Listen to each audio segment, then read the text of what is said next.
Hi, sorry, you're sitting in my seat.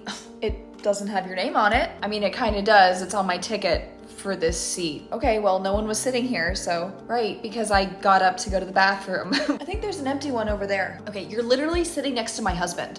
Well, how am I supposed to know he's your husband? He's sleeping.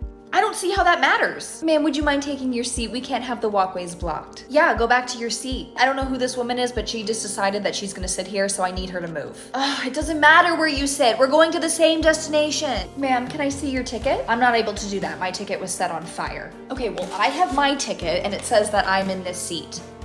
Okay, ma'am, I'm gonna need you to get up. No. You can't just ask a stranger to do physical activities. You don't even know. I'm sore from Pilates and I have to rest, okay? If you go back to your seat, I'll get you an ice cream sandwich. Well, I'll have you know that is a great compromise. Oh my gosh, thank you. No problem. She's not getting that ice cream sandwich.